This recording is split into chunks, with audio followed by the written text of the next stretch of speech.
महाकुंभ हादसे को 48 घंटे गुजर गए, लेकिन सरकारी आंकड़ा अब तक नहीं आ पाया। यह कितनी बड़ी सरकार की विफलता है, जरा इससे आप सोचिए। लेकिन सरकार का क्या हाल है? योगी आदित्यनाथ महाकुंभ में आए हुए फिर से, और महाकुंभ में योगी आदित्यनाथ क्या कर रहे हैं? फिर वही अपना महिमा मंडन, फिर वही कि हमने दिव्य भव्य कुंभ बना दिया। और जो सवाल उठा रहा है मौतों पे, जो आंकड़ों पे सवाल उठा रहा है कि सरकारी आंकड़ा कहां है। एम्बुलेंस में जो ड्राइवर है वो कह रहा है 100 से ज्यादा मौतें हुई है, अखबार एजेंसियां कुछ कह रही है, अस्पताल कुछ कह रहा है, लेकिन सरकारी आंकड़ा कुछ भी निकल के नहीं आया। कल तक सरकारी आंकड़ा कहता था कि 30 मौतें हुई, लेकिन अब तक 100 से ज्यादा मौत होने की संभावनाएं बताई जा रही है। लोग क्यास लगा रहे हैं। एम्बुलेंस ड्राइवर ने कहा कि 100 से ज्यादा लाशें हमने उठाई है, अस्पताल ने कहा कि 55 से ज्यादा लाशें हैं, अखबार एजेंसियों ने कहा कि 60 से ज्यादा लाशें हैं। लेकिन सरकार का क्या है? योगी आदित्यनाथ फिर पहुंचे हुए हैं महाकुंभ में, और वीडियोस दिखाएंगे योगी आदित्यनाथ का क्या करे। योगी आदित्यनाथ जो सवाल उठा रहा है आंकड़ों पर, जो आपकी नाकामी पे सवाल उठा रहा है, योगी आदित्यनाथ उसे क्या कह रहे हैं कि सनातन पे सवाल उठाया जा रहा है। कि अगर सवाल उठे कि इतने लोगों की मौत कैसे हो गई, शासन प्रशासन और सरकार से सवाल पूछा जाए और कहा जाए कि नैतिकता के आधार पर मुख्यमंत्री इस्तीफा दो, तो ये सनातन धर्म पे सवाल उठ गया। ये योगी आदित्यनाथ के बयान है, अभी के बयान है। भ्रमण करने योगी आदित्यनाथ पहुंचे हुए पूरे लाव लश्कर के साथ, और वहां पे योगी आदित्यनाथ कह रहे हैं कि इस कुंभ की चर्चा पूरी हर जगह हो रही है, सनातन धर्म का बहुत बड़ा प्रचार हो रहा है। इस मौत से सनातन धर्म का प्रचार होगा। योगी जी यहां पे तो जिम्मेदारी लेनी चाहिए थी। ये तमाम जो तस्वीरें आ रही है, देखिए तस्वीरें, ये जितने लोग मर गए हैं और इनके परिजन भटक रहे हैं, आत्मा विचलित नहीं होती है आपकी? आपके मंत्री कहते हैं छोटी मोटी घटना होती रहती है, ये छोटी मोटी घटना है। क्या कह रहे हैं योगी जी, जरा सुन लीजिए। आप भी कह रहे हैं कि सनातन का बोलबाला हो रहा है, महाकुंभ का बहुत प्रचार हो रहा है, और कह रहे हैं कुछ लोग अफवाह फैला रहे हैं। तो क्या ये अफवाह से मौत हो गई, भगदड़ नहीं हुआ? सुनिए क्या कह रहे हैं योगी आदित्यनाथ। जो यहां से जा रहा है, यहां की परंपरा के बारे में, यहां की गाथा के बारे में, यहां की व्यवस्था के बारे में गुणगान कर रहा है। ये गुणगान व्यक्ति का नहीं है, सनातन धर्म का है। जो आ रहा है देश और दुनिया से। लेकिन हम लोगों को ये भी देखना होगा, कुछ लोग लगातार गुमराह करके सनातन धर्म के खिलाफ हर एक मुद्दे पर षड्यंत्र करने से बाज नहीं आते। और आज से नहीं, बहुत पहले से हम लोग देखते रहे। राम जन्मभूमि मुक्ति आंदोलन के दौरान भी ये सभी पूज्य संतजन उस समय के भी साक्षी है। लोग उस समय, उनका व्यवहार, उनका चरित्र उस समय भी जग जाहिर था और आज भी है। ऐसे लोगों से सावधान होकर के सनातन धर्म के मूल्यों और आदर्शों के साथ इन पूज्य संतों के सानिध्य में हमें निरंतर आगे बढ़ना होगा। देखिए महाकुंभ में न्यायिक जांच की टीम पहुंची, टीम के साथ भी वही हुआ। जज साहब जो वहां पहुंचे हैं, जज साहब के साथ जो सरकारी ऑफिसर थे योगी आदित्यनाथ के, वो अपनी महिमा मंडन करने लगे। वो डायरी दिखाने लगे कि इतने लोग सुबह तक स्नान कर लिए, शाम तक इतने कर लिए, इतने लाख कर लिए। न्यायिक जांच की टीम पहुंची थी रिपोर्ट बनाने के लिए। जज साहब पहुंचे थे, जो 4 सवाल किए, उन चारों सवालों का जवाब कुछ भी नहीं, सिर्फ अपनी महिमा मंडन। और योगी आदित्यनाथ भी वही कर रहे हैं, अपना महिमा मंडन, कि दिव्य कुंभ भव्य कुंभ की बात कर रहे हैं। और जो सवाल उठा रहा है उसे क्या कहा जा रहा है कि गुमराह कर रहे हैं। देखिए अखिलेश यादव जो है, आज बजट पेश होना संसद में बजट का समय है, 1 तारीख है आज। और पूरा जो देश के जो राजनेता है वो क्या कर रहे हैं, महाकुंभ में हुई इस मौत को लेकर किसी की चर्चा नहीं है। सब बजट की वाहवाही कि बजट में इतना कम हो गया, इतना ये बढ़ गया। लेकिन अखिलेश यादव जो है महाकुंभ की चर्चा चाहते थे संसद भवन में।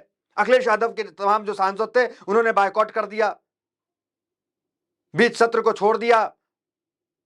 लेकिन तमाम जो बीजेपी और एनडीए के तमाम जो सांसद थे वो जो है बजट का मजा ले रहे थे।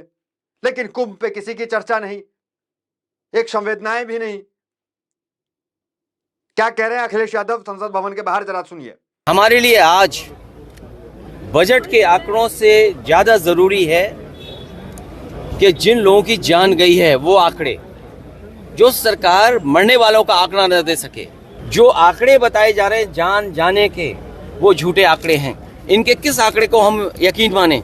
जो लोग कहते थे डिजिटल इंडिया, उस महाकुंभ में हजारों सीसीटीवी कैमरे हैं, उस कुंभ में हजारों ड्रोन से उन्होंने समय समय पर जानकारी हासिल की।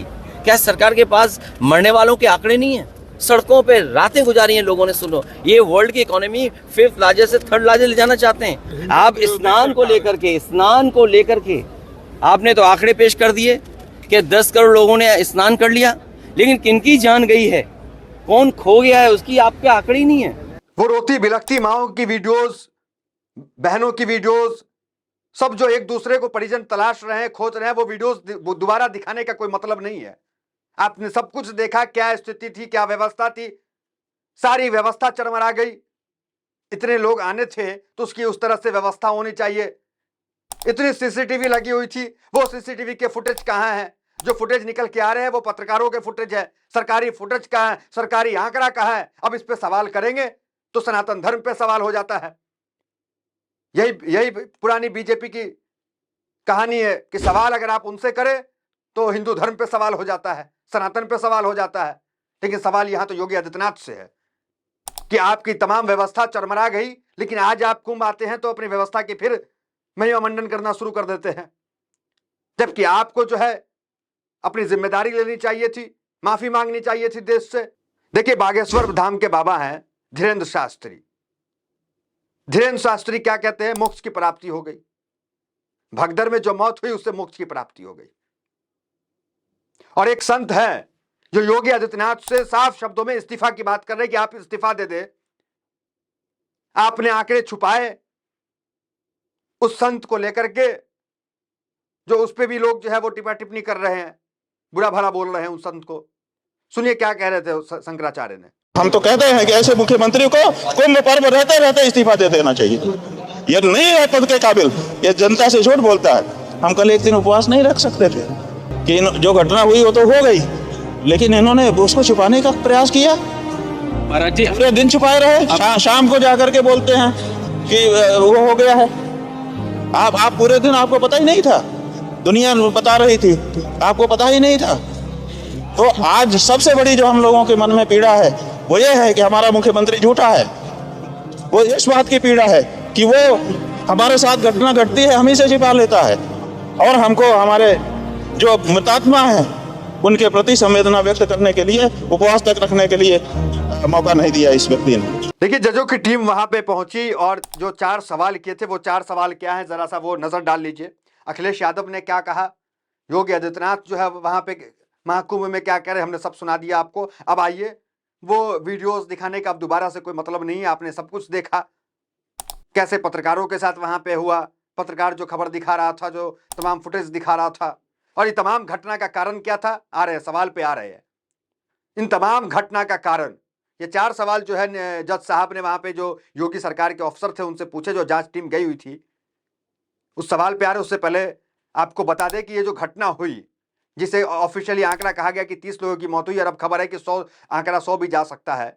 एम्बुलेंस के ड्राइवर ने कबूला है 100 का, और 55 आंकड़ा तो पहुंच ही गया है। तो ये जो वीआईपी वीवीआईपी कल्चर था, वो तमाम तस्वीर हमने पहले भी आपको दिखाई। इस तमाम सिर्फ कारण था ये, वो जो वीआईपी घाट बनाए गए थे, वीआईपी का अलग रास्ता, वीआईपी का अलग घाट, कॉमन मैन का अलग घाट, सबके अलग अलग घाट। जो कॉमन मैन के रास्ते हैं उस रास्ते पे देखिए तो श्रद्धालुओं की करोड़ों की भीड़, लाखों की भीड़ है, और जो वीआईपी है वहां फराटे से गाड़ी दौड़ रही है। और उन जो वीआईपी का आपको घाट बनाया गया है, देखिए उसकी सुंदरता, उसको ये अलग ही दिखती है। योगी आदित्यनाथ स्वयं जाकर के तमाम लोगों को जो है जाकर के न्योता देने का काम किए थे, वो तस्वीर भी आप देख सकते हैं पूंजीपतियों को। चलिए अब आते हैं क्या सवाल था। अफसर जो है महिमा मंडन कर रहा, सवाल जरा सा देख लीजिए क्या है। पुलिस के अन्य अफसर शामिल हुए। सूत्रों ने बताया है कि मेला से जुड़े अधिकारियों आयोग के सवालों का सही से जवाब तक नहीं दे पाए। सभी अधिकारी अपने कामों की वाहवाही करने में ही जुटे थे। इस पर आयोग ने कहा कि अब अगर सब ठीक था तो भगदड़ कैसे हुई। आयोग ने ये 4 सवाल दागे। सवाल देखिए, जब आपको पता था कि इतनी ज्यादा संख्या में भीड़ आने वाली है तो सुरक्षा के इंतजाम क्या किए थे? दूसरा, यह घटना संगम क्षेत्र के अलावा और कहां कहां हुई? तीसरा, मीडिया में जो वीडियोस वायरल हो रहे हैं उनकी क्या हकीकत है? क्या झूसी में भी कोई घटना हुई है? चौथा, सभी घटनाओं के सीसीटीवी फुटेज दिखाइए। भीड़ कंट्रोल के लिए बनाई प्लानिंग का विवरण दीजिए। तो ये 4 सवाल जो है आयोग के जो लोग गए थे उन्होंने सवाल अफसरों से किया, लेकिन अफसरों वही अपना महिमा मंडन, कोई भी सवाल का सही से जवाब नहीं देना। और योगी आदित्यनाथ पहुंचते हैं तो ये भी अपना महिमा मंडन ऐसा दिखाते हैं कि अगर कोई सवाल पूछ ले भगदड़ को लेकर के तो समझो कि वो उन्होंने सनातन धर्म पे सवाल उठा दिया। तमाम वीडियोस, तमाम फुटेज हमने दिखाया और संसद भवन में भी मामला पहुंचा और जो है अखिलेश यादव ने बाइकआउट करने का काम किया। देखिए, आजम खान ने भी, अखिलेश यादव ने भी 2013 में महाकुंभ को किया और इतना शानदार महाकुंभ रहा कि ऑक्सफोर्ड यूनिवर्सिटी जो है अखिलेश यादव को बुलाई कि कैसे आपने आयोजन किया 7 करोड़ लोगों के लिए। ये लोग अमेरिका गए, लेकिन अब देखिए योगी आदित्यनाथ के महाकुंभ का क्या हाल रहा। 2 बार आग लग गया, कई लोगों की मौतें हो गई, लेकिन कोई भी संवेदना सरकार की तरफ से, ऊपर से सरकार के मंत्री कहते हैं कि छोटी मोटी घटना होती रहती है। तो फिलहाल इस खबर में इतना ही। मिलते अगले वीडियोस में हमारे साथ। बहुत बहुत धन्यवाद।